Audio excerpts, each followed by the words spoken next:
History is written by the victors, but it is buried with everyone. Dr. Aris Thorne, a historian accustomed to the grand narratives of presidents and generals, finds himself at a professional crossroads, jaded by the histories that are celebrated and deaf to the ones that are silenced. On a whim, he travels to the decaying New England town of Haven's Rest, home to the legendary and long-abandoned Whisperwood Cemetery. What begins as a simple project to document a forgotten place becomes a profound obsession.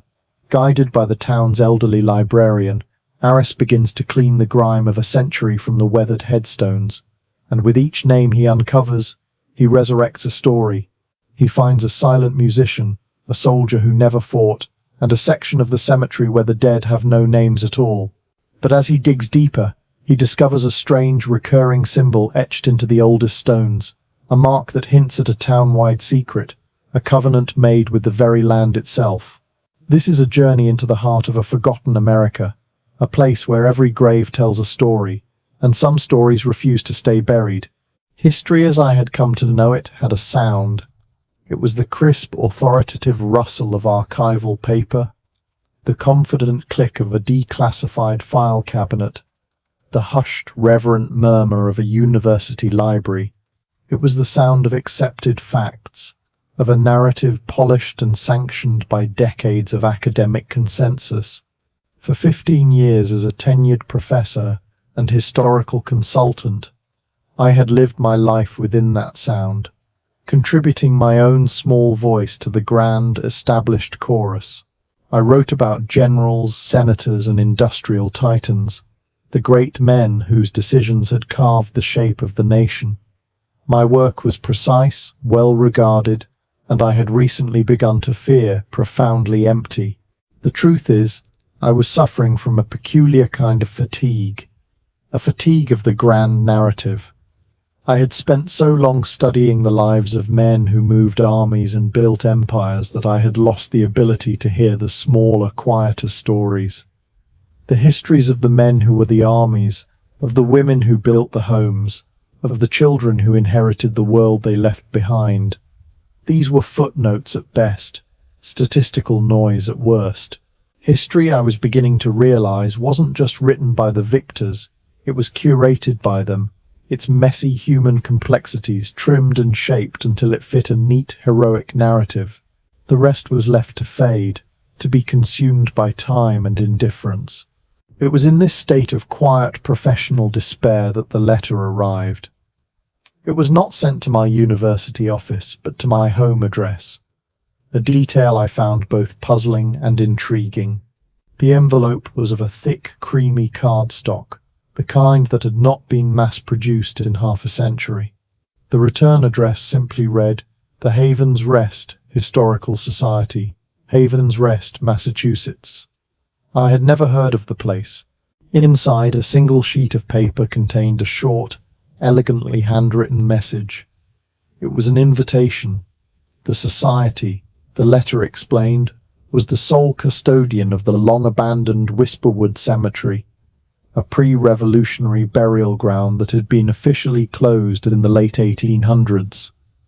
They had no funds for restoration, no staff for maintenance. All they had were the records, and a fear that the stories contained within that crumbling, overgrown place were on the verge of being lost forever. We do not seek a grand restoration, Dr. Thorne, the letter concluded. We seek only a single, dedicated historian who might be willing to listen to the whispers before they fall completely silent. We believe you are that man. It was signed, Eleanor Vance, Town Librarian and Acting Chair. It was signed, Eleanor Vance, Town Librarian and Acting Chair. The letter was absurd, unprofessional, and utterly captivating. It was an invitation not to study history, but to rescue it. It spoke not of grants and publications, but of whispers and silence. On a whim, fueled by a deep, unexamined longing for a history that felt real and human, I cleared my schedule, packed my bags, and drove north toward a forgotten town and a cemetery that promised stories instead of just facts. The town of Haven's Rest did not announce itself.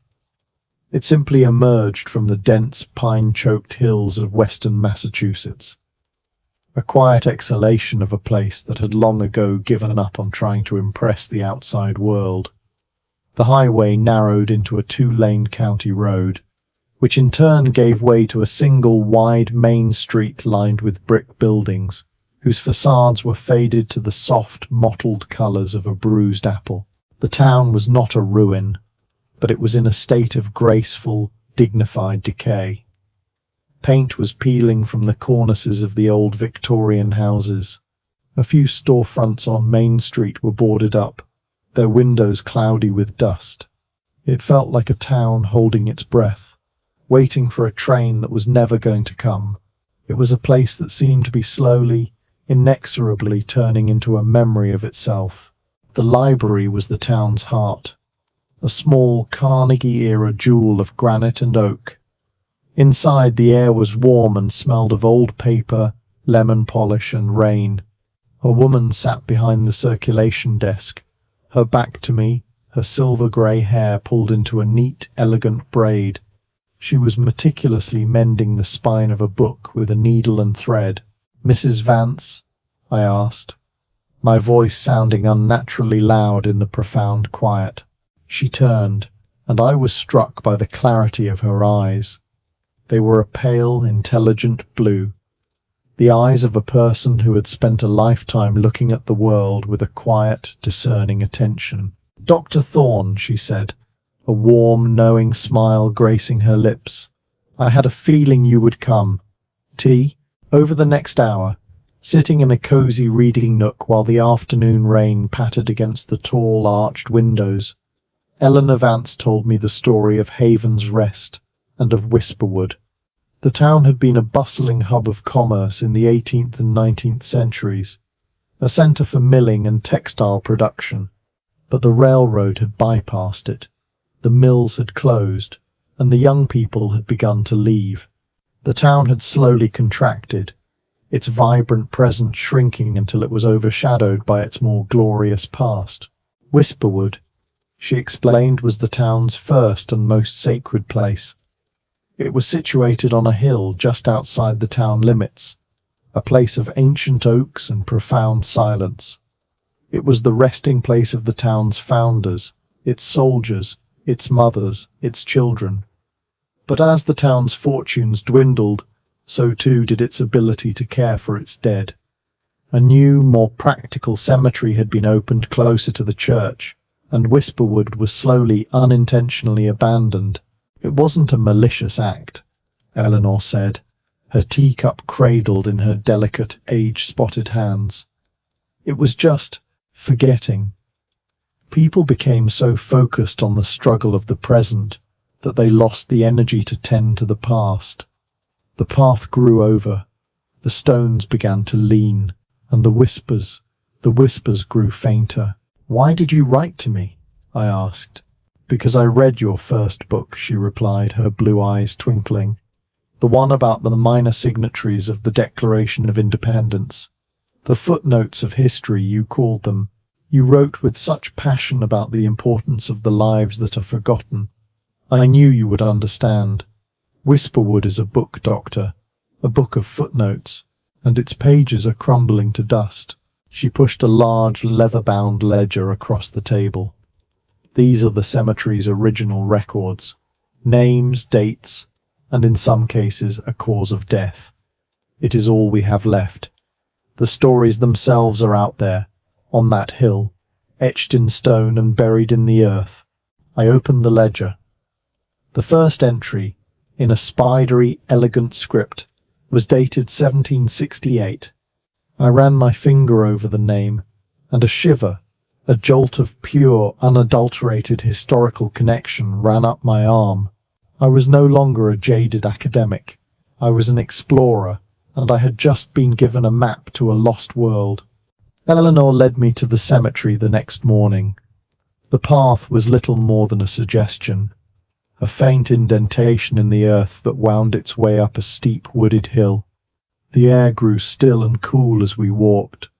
the sounds of the town fading behind us until all we could hear was the rustle of our own footsteps in the thick carpet of last year's leaves. We came to a pair of rusted, wrought-iron gates, hanging askew from their stone pillars. One of the gates was half swallowed by a thick, ancient ivy vine.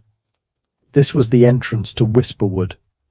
As we stepped through, I felt as if I were passing through a membrane, leaving the modern world behind and stepping into a place that operated on a different, slower timeline. The cemetery was a breathtaking, chaotic, and profoundly beautiful ruin. It was not a neat and tidy lawn, but a wild, overgrown garden of the dead. Massive, ancient oak and maple trees formed a soaring, natural cathedral ceiling, their branches filtering the morning light into a dappled, dreamlike glow. Ferns and wildflowers grew in thick clumps, obscuring the bases of the leaning headstones. The stones themselves were a testament to the slow, relentless power of time. They were tilted at odd angles, their surfaces covered in a soft green blanket of moss, and the intricate grey lace of lichen. Many were cracked or broken, the names and dates on them rendered illegible by 2 centuries of wind and rain. We walked in silence for a while, the only sound the chirping of birds and the gentle sigh of the wind in the high branches. This was not a place of horror. It was a place of profound, undeniable peace. It was a place where the furious, frantic pace of human life had finally surrendered to the slow, patient rhythms of nature. "It's overwhelming," I finally said, my voice a whisper. "Where do we even begin?" "Every grave tells a story," Eleanor said, her voice filled with a quiet reverence. "We begin by choosing one and giving it back its voice." She led me to a small, secluded section of the cemetery, where a cluster of smaller stones stood beneath the sheltering branches of a weeping willow. She stopped before one particular stone, a simple, modest marker of white marble, which had sunk deep into the soft earth. It was covered in a thick layer of grime and moss. "This one," she said softly. "I've always wondered about this one." I knelt down, my professional instincts taking over. I pulled a soft bristled brush and a bottle of water from my bag, tools I had brought out of habit, never imagining I would use them with such a sense of purpose. Gently, carefully, I began to clean the face of the stone. Grime was thick, a stubborn accretion of time. But as I worked, a letter began to emerge. Then another. Slowly, painstakingly, a name began to surface from the stone, like a body rising from the depths of a dark lake. Eliza Meadows. Beneath the name, a date. Born 1788. Died 1807. And below that, a single, heartbreakingly simple epitaph, its letters still sharp and clear after 200 years. Her song was too brief. I sat back on my heels, the brush falling from my hand. The name, the date, the epitaph. They were not just facts. They were the opening chapter of a story, a mystery, a life that had been silenced for 2 centuries. Who was Eliza Meadows? What was her song? And why was it cut so tragically short at the age of 19? In that moment, standing in the profound green silence of Whisperwood Cemetery, I knew that my journey had truly begun. I was no longer just a historian. I was a listener, an archivist of whispers, and I had a story to uncover. The story of Eliza Meadows began not in the cemetery, but in the dusty, temperature-controlled confines of the Haven's Rest Town Archive, a small, meticulously organized room in the library's basement. It was Eleanor's domain, a place where the town's paper memory was stored in acid-free boxes and bound ledgers. "If Eliza has a story," Eleanor said, her hands moving with a librarian's gentle precision, "it will begin here." Our search started with the town's birth and death records, simple, one-line entries in a massive leather-bound book. We found her, Eliza Meadows, born to Thomas and Sarah Meadows, April 12, 1788, and then, 19 years later, Eliza Meadows died October 3rd, cause, wasting sickness. Wasting sickness, I mused. The archaic term a door into another time. It was a catch-all diagnosis of the era, a vague and poetic term for what was likely tuberculosis, or consumption as they called it then. It was a common enough tragedy. But her epitaph, her song was too brief, suggested something more.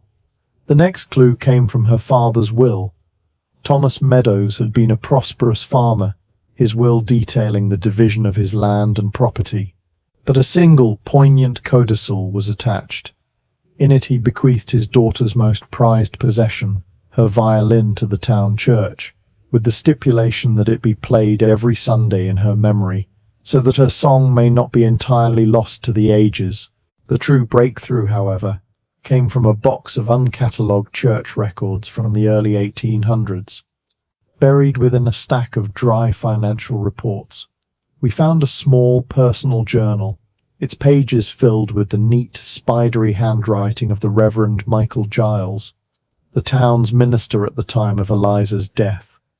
And here, in the private, unguarded words of a man of God, Eliza Meadows came to life. Reverend Giles wrote of her with a mixture of awe and fatherly affection. She was, he described, a musical prodigy, a girl who could make a simple fiddle weep with the sorrow of angels and dance with the joy of the harvest. Her talent was a local legend, a source of pride and wonder for the entire community. She played at every town gathering, every wedding, every festival. Her music was the unofficial soundtrack of life in Haven's Rest. He described a young woman who was not just talented but vibrant and full of life, with eyes the color of a summer sky and a laugh that could charm the birds from the trees. But he also wrote of a deep underlying melancholy in her music, a haunting, soulful quality that seemed to hint at a knowledge of a sorrow beyond her years. The journal entries in the summer of 1807 grew more frantic, more desperate. He wrote of her first cough, of the rose-petal stain on her handkerchief.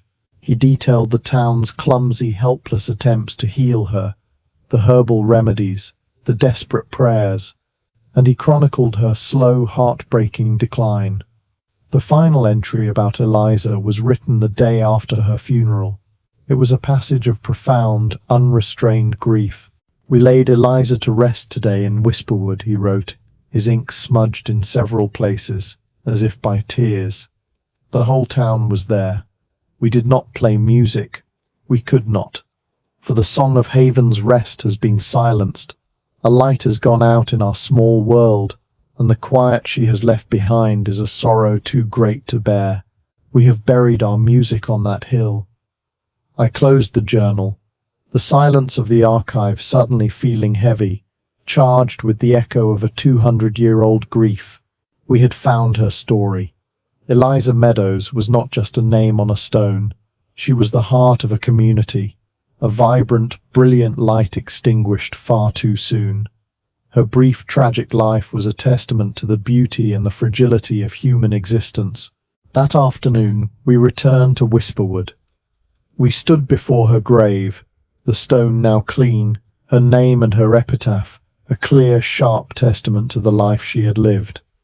I could almost hear it, a faint, ghostly melody on the wind, the echo of a song that had been too brief, but had not, thanks to a few scraps of paper and a minister's heartfelt words, been entirely lost to the ages.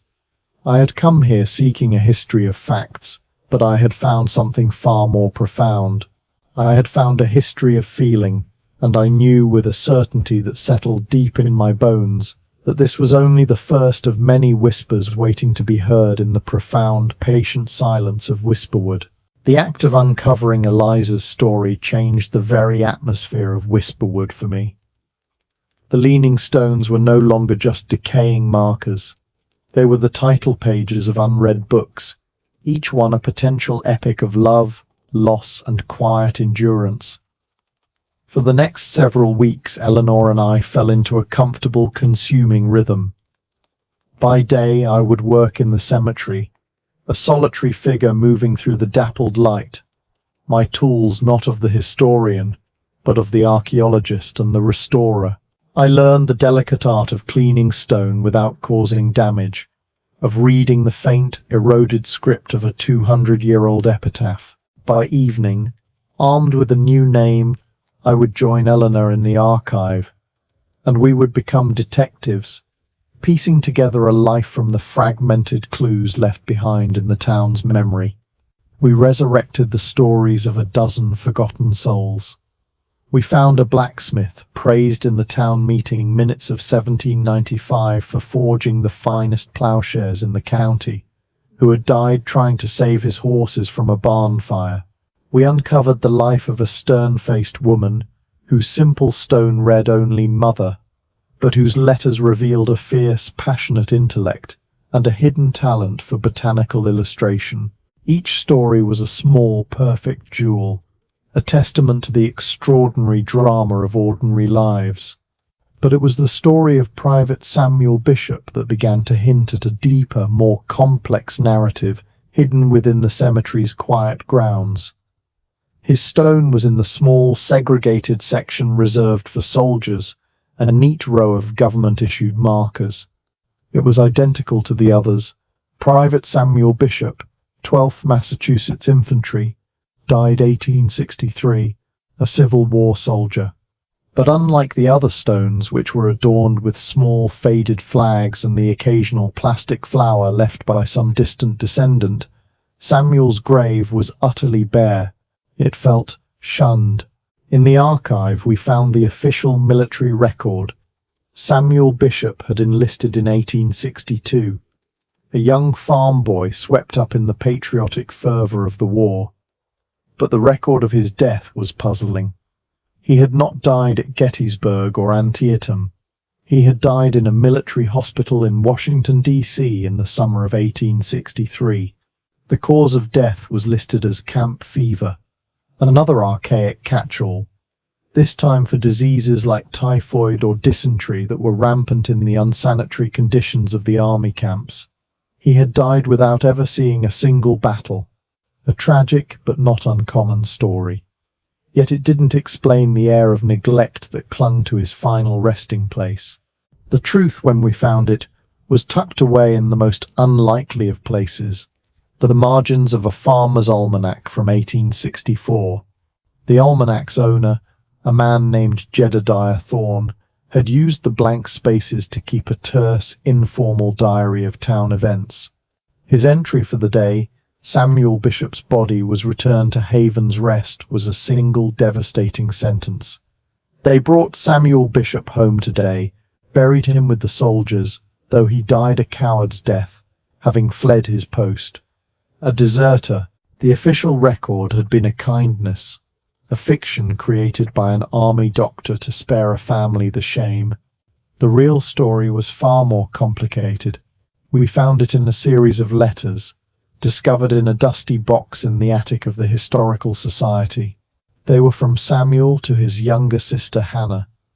The early letters were full of a boy's bravado, of talk of glory and duty. But as the months wore on, the tone shifted. He wrote not of battles, but of the horrifying, soul-crushing reality of military camp life. He wrote of the disease, the filth, the constant, gnawing hunger. He wrote of the agonizing screams of the men in the hospital tents, of the endless, anonymous death that surrounded him, a death not of glorious combat, but of slow, undignified decay. The final letter was a desperate, heartbreaking confession. "Dearest Hannah," he wrote, his handwriting shaky and weak, "I can no longer bear this place. It is not war, it is a slaughterhouse of sickness. I see no glory here, only suffering. I am not a coward, but I cannot die like this for nothing. I am coming home. Forgive me." He had never made it. He was caught just outside the camp and was sentenced to be shot as a deserter. He had contracted typhoid in the stockade and had died before the sentence could be carried out. Samuel Bishop was not a coward. He was a boy, a sensitive, terrified young man who had been broken not by the fear of battle, but by the horror of disease and the seeming pointlessness of his own suffering. He was a victim of a different, less glorious kind of war. We stood before his grave the next day, the simple stone now feeling like a profound injustice. He had been buried with the soldiers, but he had been exiled from their memory, his true story silenced by the town's rigid, unforgiving code of honor. I purchased a small silk flag from the town's general store. With a quiet reverence, I pushed its small wooden staff into the soft earth at the base of his stone. It was a small gesture, 160 years too late, but it was a recognition of his truth. He was not the soldier he had set out to be, but his story was no less a part of the war, no less a tragedy. He was a soldier who had never fought, but who had died in the service of a truth his community was not yet ready to hear. It was in our search for more information on Samuel Bishop that we stumbled upon the cemetery's greatest and most unsettling mystery. While cross-referencing the old burial plot maps with a ledger of names, Eleanor noticed a glaring discrepancy. There was a section of the cemetery, in the far northern corner, a patch of land that on the map was filled with dozens of marked plots, but in the ledger was completely, utterly blank. "That's impossible," she murmured, her finger tracing the empty lines. "Every plot is accounted for, every name recorded." We went to Whisperwood that afternoon, a sense of deep unease settling over us. The northern corner of the cemetery was the oldest and most overgrown section, a place where the forest seemed to be actively reclaiming its own. The trees grew closer together here, their roots a tangled, treacherous net across the forest floor. And there, half swallowed by the earth and the encroaching wilderness, we found them, graves, dozens of them. But the stones were not of marble or granite. They were simple, rough-hewn field stones pulled from the earth, with no names, no dates, no epitaphs. They were anonymous, silent markers, a testament to a population of the dead that had been deliberately, systematically forgotten. Who were these people? Why were their names not in the ledger? Why were they buried in unmarked graves, in the most forgotten corner of a forgotten cemetery? The discovery sent a chill through me that had nothing to do with the autumn air. This was not a case of simple neglect. This was an act of erasure.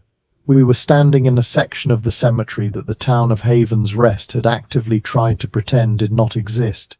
We spent the next week in a frantic, obsessive search through the archives. We looked for records of a potter's field, for evidence of a plague or a battle that might have resulted in a mass burial. We found nothing. It was as if these people had never existed, their lives and their deaths wiped clean from the official record. The first clue came from Eleanor. She remembered a story her grandmother used to tell her, a piece of local folklore, a whisper from the town's subconscious. It was a story about the Shadowkin, a group of people who, according to the legend, had lived in the hills surrounding Haven's Rest in its earliest days. They were not part of the town, but a separate, secretive community. The stories about them were vague and contradictory. Some said they were heretics, a religious sect that had broken away from the puritanical beliefs of the town. Others whispered that they were something else entirely, practitioners of an older, wilder form of nature worship. The stories all ended the same way. A terrible winter, a devastating fire, and the Shadowkin had vanished, their memory fading into a ghost story told to frighten children. It was a folk tale, a piece of the sloppy manuscript of history that I had always dismissed. But as we stood in the section of the cemetery where the dead had no names, the story felt chillingly real. And then, as I was examining one of the rough field stones, my fingers tracing its cold, mossy surface, I found it. It was almost invisible, etched into the stone with a delicate, precise hand. It was not a letter or a number. It was a symbol, a complex knot of interwoven lines, almost like a piece of Celtic art. but darker, more angular. My blood ran cold. It was the exact same symbol I had seen in a footnote of a dusty, obscure book on colonial-era religious sects years ago, a mark that had been dismissed by the author as a provincial folk art doodle. I now knew, with a certainty that was both thrilling and terrifying, that I was on the verge of uncovering a history that was far more complex and far more dangerous than the simple, poignant tales of forgotten farmers and heartbroken musicians. I had stumbled upon the secret of the unmarked, and I had a terrible feeling that by bringing their story to light, I was about to awaken a part of the town's history that it had buried for a reason, a past that did not want to be remembered. The whispers of Whisperwood were beginning to sound less like a sad elegy and more like a warning. The discovery of the knotted sigil was like finding a key to a room I never knew existed. The unmarked graves were no longer a sad anomaly. They were a deliberate statement, a historical puzzle box. That night I couldn't sleep. The symbol was burned into my mind, a dark, intricate knot that seemed to tighten with every passing hour. It was the mark of the Sparrow Thorne Coven, a name I had only ever seen in one place, a heavily redacted and widely dismissed appendix in a 17th century treatise on New England heresies.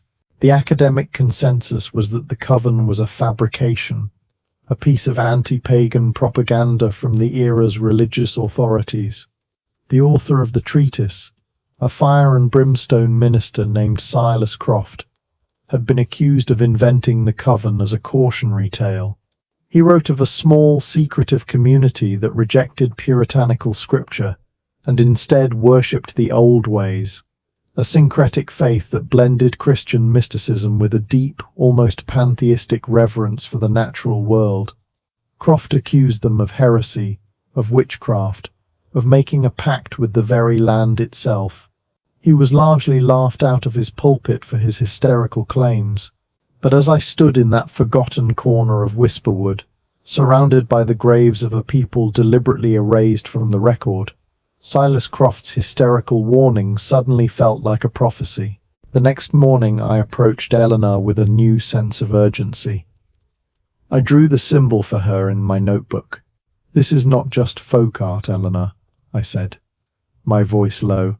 "I believe this is the mark of a specific community, the people your grandmother called the Shadowkin, the ones the historical record calls the Sparrow Thorne Coven." Eleanor stared at the symbol, her face paling. The blood seemed to drain from her lips. "That is not a name that is spoken in Haven's Rest, Aris," she whispered, the use of my first name a sign of her sudden, profound distress. "Not ever." "Why?" I pressed. "What happened to them?" She looked around the empty library, as if the very walls had ears. "The story, the one they tell, is that there was a fire, a terrible fire in the winter of 1776, during the first year of the war. It swept through their settlement in the hills. There were no survivors. The town, in its Christian charity, buried the bodies here. The lack of records is attributed to the chaos of the war." It was a neat, tidy explanation. Too neat. "You don't believe that, do you?" Her gaze met mine, and in her pale blue eyes I saw a conflict that was centuries old, the battle between the official, sanctioned history and the forbidden, whispered truth. What a person believes and what a person is allowed to say are two very different things in a town like this, she said, her voice barely audible. "There are some doors that once opened can never be closed again." She led me back into the archives, not to the main shelves, but to a small, locked iron cabinet in the corner, a cabinet I had never seen her open. The key she used was old and ornate, retrieved from a chain around her neck. Inside was a single, massive ledger, bound not in leather, but in a strange, dark, wood-like material. It was the town's original charter, the founding document of Haven's Rest from 7. "The official history is a contract," she said, her hands trembling as she opened the heavy cover. "But every contract has its clauses, its addendums, the parts that are not meant for public viewing. She turned to the very last page, and there, appended to the official charter, was a second secret document. It was a covenant, a pact made between the founding fathers of Haven's Rest and the elders of the Sparrowthorn Coven.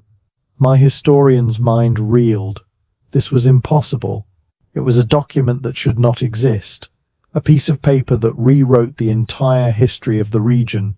The covenant was a land agreement of sorts, but it was written in the language of myth and magic. The town of Haven's Rest was granted the fertile valley lands for their mills and their farms.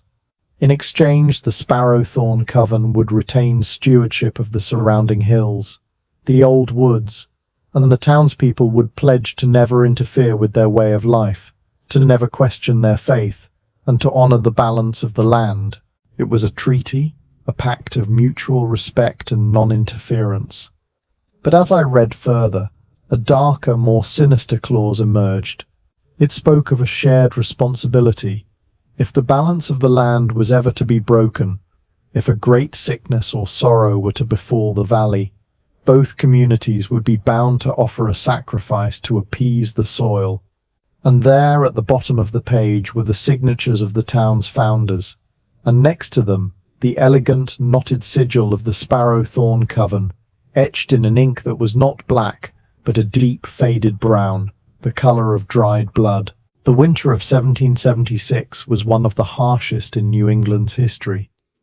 We found the story in the town's weather records and in the frantic, desperate journal entries of Reverend Giles. A deep, unnatural cold had settled over the valley. The river froze solid. Livestock perished in their barns. And then the sickness came. It was a plague of the lungs, a black cough that swept through the town with a terrifying speed. It took the old and the very young first, then the strong. The town was plunged into a state of panic and paranoia. They were a people steeped in a faith that saw every misfortune as a sign of God's wrath, a punishment for some hidden sin. Reverend Giles wrote of a growing dark suspicion that fell upon the silent community in the hills. The coven, with their strange pagan ways, had not been afflicted by the sickness. Their fires still burned brightly on the hillsides at night. The townspeople, in their fear and grief, began to whisper that this was not a natural plague. This was witchcraft. The Sparrowthorn Coven had broken the covenant and had called down this curse upon them. The tension escalated until it exploded. A mob, led by the town's magistrate, and a man whose own 2 children had been taken by the sickness, marched on the coven's settlement, armed with torches and muskets. The official story, the story of the accidental fire, was a lie. The journal of Jedediah Thorne, the same farmer who had written of Samuel Bishop, told the true horrifying tale. It had not been a fire, it had been a massacre. We went to the hills tonight to demand a price for our sorrow, Thorne wrote, his script a barely legible scrawl of rage and terror. We went to fulfill the covenant's final clause, a sacrifice to appease the soil. They would not give one, so we took them all. We have burned their idols and salted their earth. We have silenced the heretics. God forgive us. We have silenced the whispers. The official story, the story of the accidental fire, was a lie. The journal of Jedediah Thorne, the same farmer who had written of Samuel Bishop, told the true horrifying tale. It had not been a fire, it had been a massacre. We went to the hills tonight to demand a price for our sorrow, Thorne wrote, his script a barely legible scrawl of rage and terror. We went to fulfill the covenant's final clause, a sacrifice to appease the soil. They would not give one, so we took them all. We have burned their idols and salted their earth. We have silenced the heretics. God forgive us. We have silenced the whispers. I felt a wave of nausea. The unmarked graves in Whisperwood were not the result of a tragic accident. They were the evidence of a brutal, premeditated pogrom, a religious cleansing born of fear and superstition. The town of Haven's Rest had been founded on a bedrock of tolerance and mutual respect, and it had been saved in their minds by an act of savage, unconscionable violence.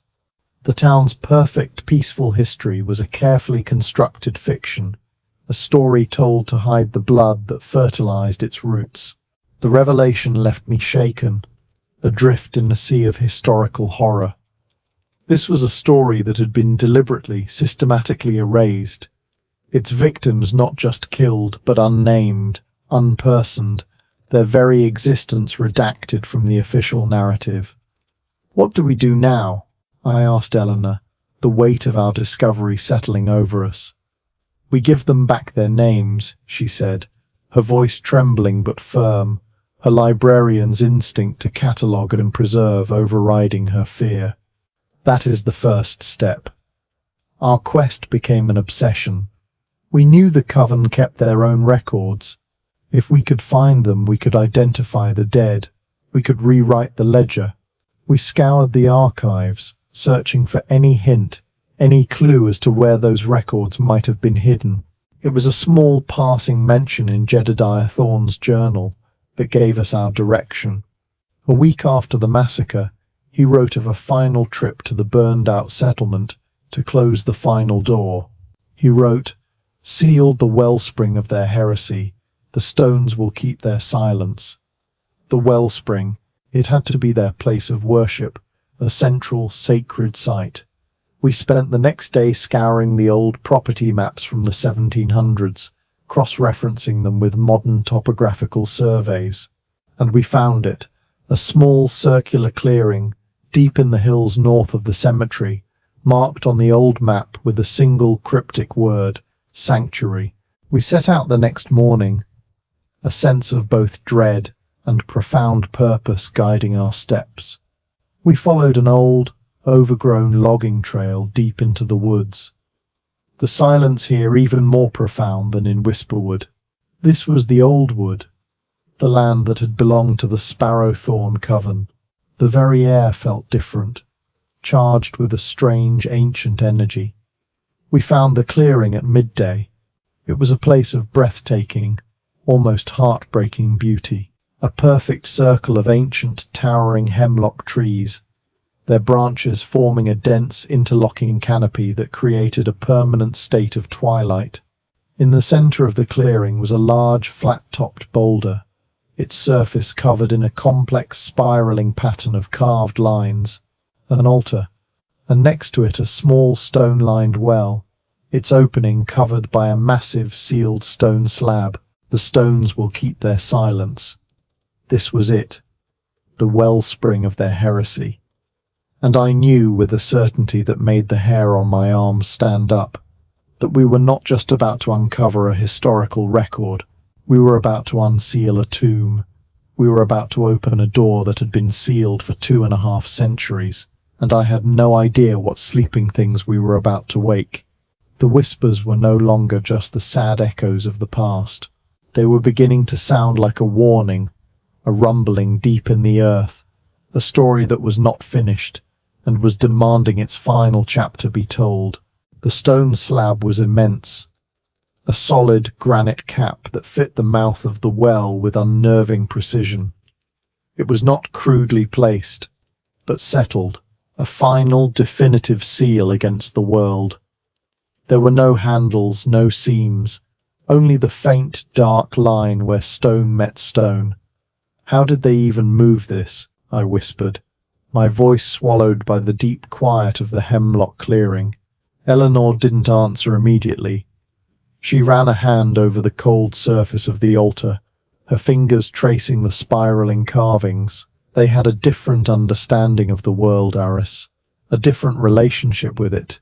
They didn't see stone as an obstacle to be conquered with brute force, but as a partner to be persuaded. She pointed to the base of the slab. There, nearly hidden by moss, were 4 deep grooves cut into the stone lining of the well. They were lever points, a simple ancient application of physics. The work was brutal, using a fallen iron-hard oak limb as a lever and a smaller stone as a fulcrum, we began the painstaking process of moving the slab. It was a battle of inches. The stone groaned in protest with every heave, a deep resonant sound that seemed to vibrate through the very soil beneath our feet. Sweat beaded on my forehead, stinging my eyes. My muscles, accustomed to the gentle resistance of old books, screamed in rebellion. Slowly, agonizingly, a dark crescent of an opening began to appear. A puff of air, cold and smelling of deep earth and something else, something sharp and faintly floral, like crushed lavender, escaped from the darkness below. It was not the smell of decay, it was the smell of preservation. Awestruck, with one final, coordinated shove, the slab shifted, scraping over the stone lip with a deafening screech, and tilted into the grass. We stood, panting, staring into the abyss. It was not a well of water. It was a dry, stone-lined shaft, a kiva, descending about 15 feet into the earth. And at the bottom, resting on a stone pedestal, was a single, large, oilcloth-wrapped bundle. The silence that followed was absolute. We had done it. We had opened the final door. Finality, fear, somber, Hateran Pulter, the ledger of leaves. Getting the bundle out was easier than moving the stone. Practical. I fashioned a crude rope from the ivy vines and lowered myself into the shaft, the cold of the earth seeping through my clothes. The air was cool and still, a pocket of time untouched by the centuries above. The bundle was heavy, dense, and perfectly preserved by the dry, cool air and the tightly sealed oilcloth. Passing it up to Eleanor, I felt a tremor of pure, historical electricity. This was the moment every historian dreams of, the discovery of a primary source so pure, so untouched, it could rewrite everything. We carried it back to the library, neither of us speaking, the weight of our discovery, a silent, sacred burden between us. Solemnity. In the quiet of the archive, under the steady, clean light of an archival lamp, we carefully unwrapped the oilcloth. It was not a single book. Inside was a collection of smaller, hand-bound volumes. But their pages were not paper. They were made of large, flattened and perfectly preserved leaves, oak, maple, and hemlock. Their surfaces treated with some unknown substance that had rendered them as supple and durable as vellum. The text was inscribed with a dark, berry-based ink, the script delicate and precise. The first volume was their census, and there they were, the names of the unmarked. Each name was written with a loving hand, followed by a birth date, and the date of the massacre, December 12, 1776. There were 73 of them, entire families from elderly patriarchs to newborn infants, their lives reduced to a single brutal end date.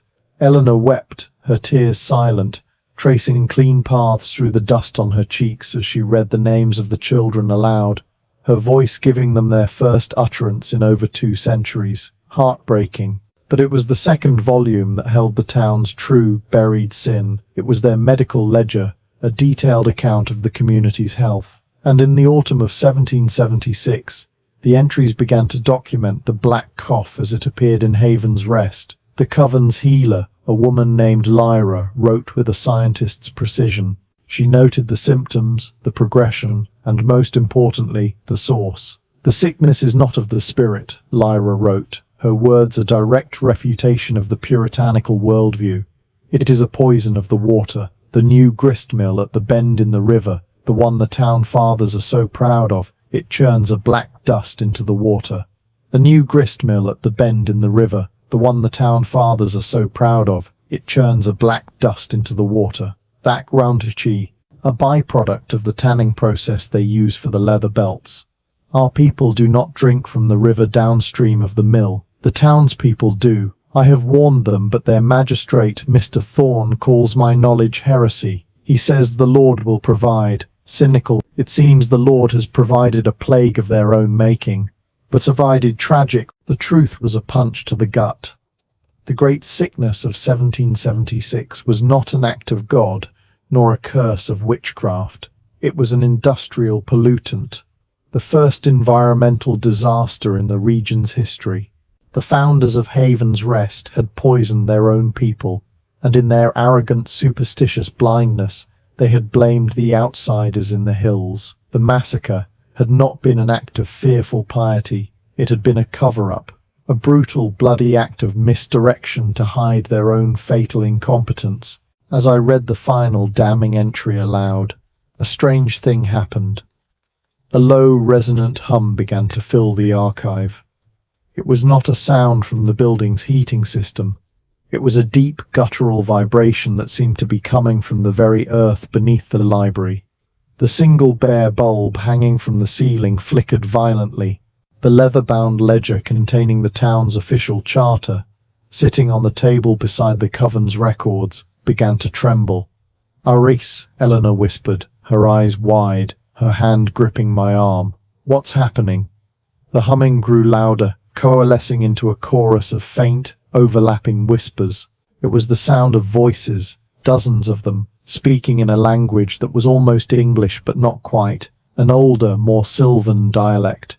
And outside, the gentle afternoon rain that had been pattering against the windows suddenly intensified, lashing against the glass with the force of a hurricane. A clap of thunder, crack, boom, so loud and so close it shook the very foundations of the building, rattled the shelves.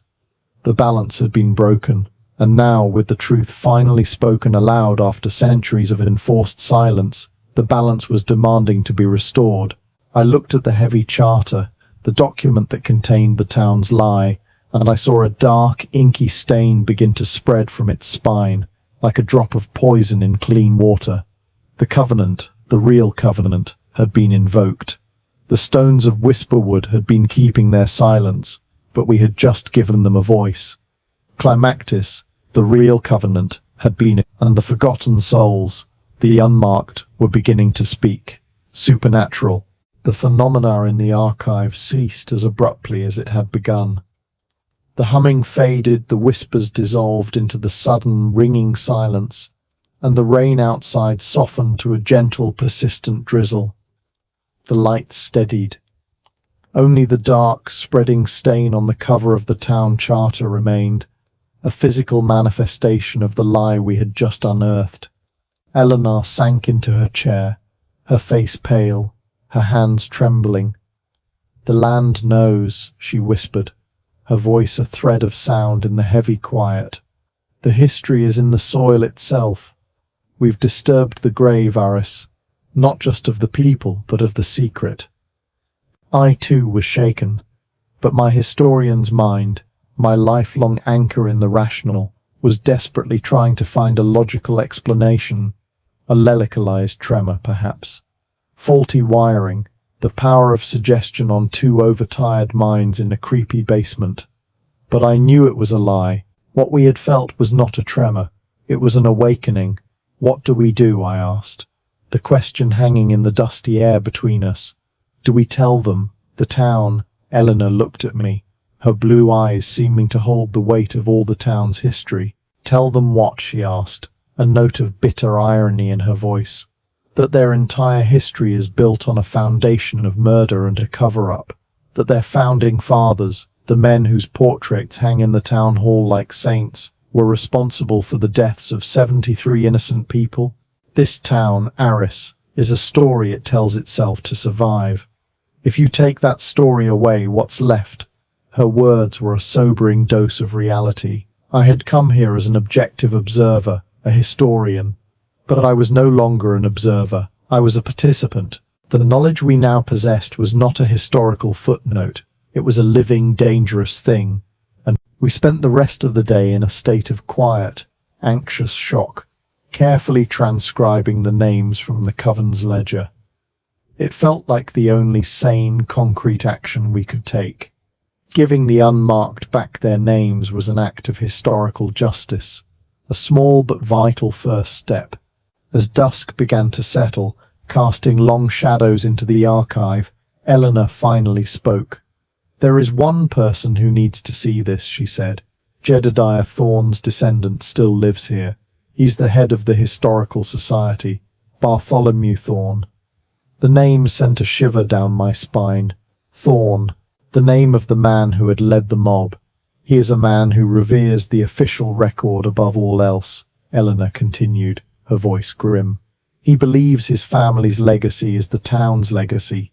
He needs to see the truth, written in his own ancestor's hand. Bartholomew Thorne lived in the largest and best preserved of the town's colonial-era houses. A magnificent white mansion that stood on a hill overlooking Main Street.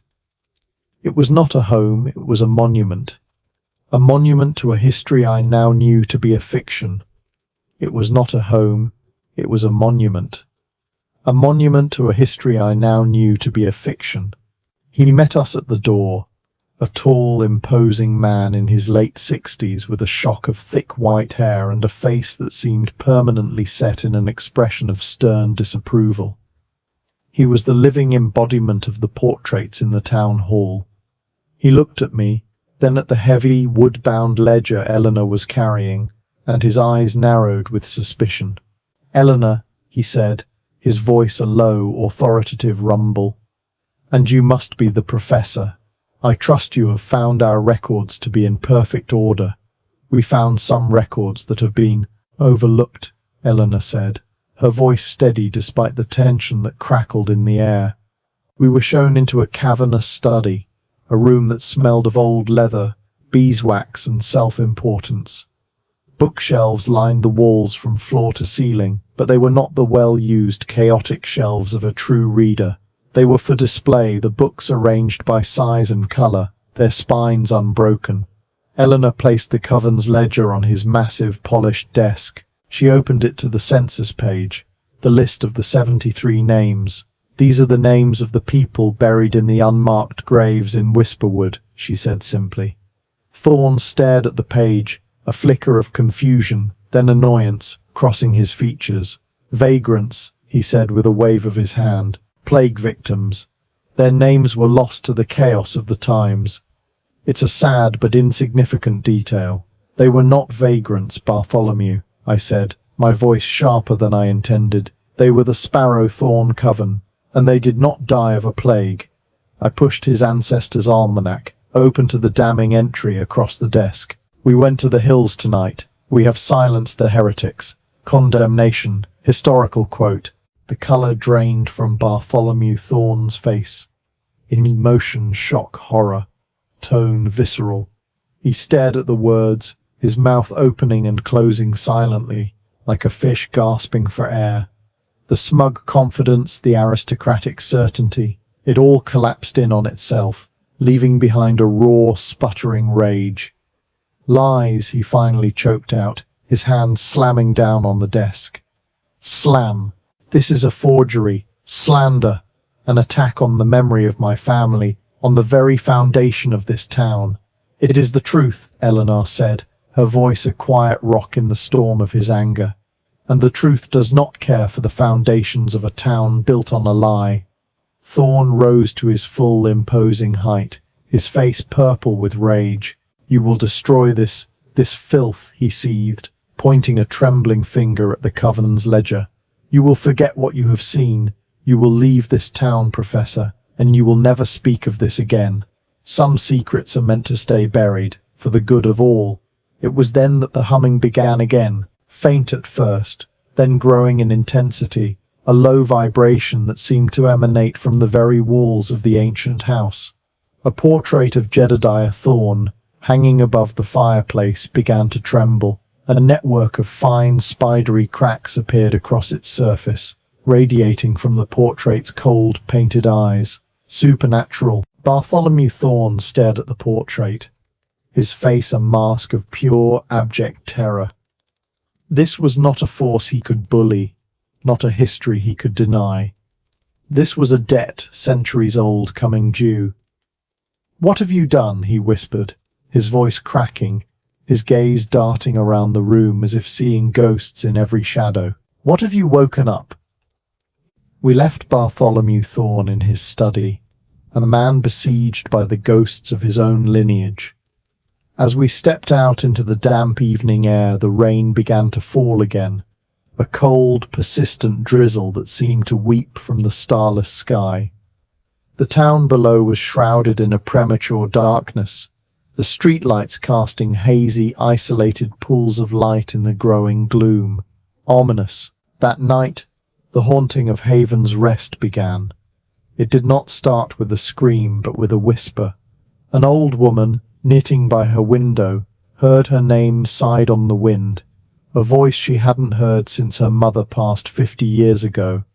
Spectral, the town's baker, closing up his shop, saw a flicker of movement in the reflection of his window.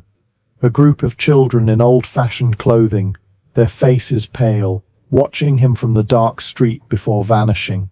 Throughout the town, small, inexplicable things began to happen.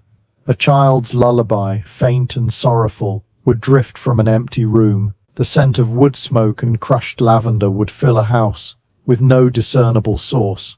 Tools would go missing from workshops, only to reappear on the thresholds of homes, arranged in the shape of the knotted sigil. These were not violent acts. They were acts of memory. The 73 forgotten souls of Whisperwood were not seeking vengeance. They were seeking acknowledgement. They were simply making their presence known, reminding a town that had built its identity on a foundation of forgetting that the past can never be truly erased. By the next morning, the town was buzzing with a low, anxious energy.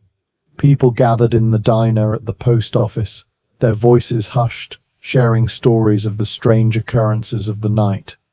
They were a people steeped in superstition, and they knew with a deep, instinctual certainty that something was wrong. The balance had been broken. Bartholomew Thorne, however, was not content to let the whispers spread.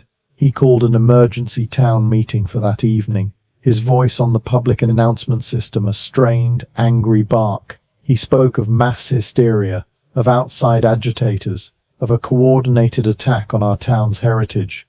Propaganda. He was trying to rewrite the narrative, to contain the truth before it could take root.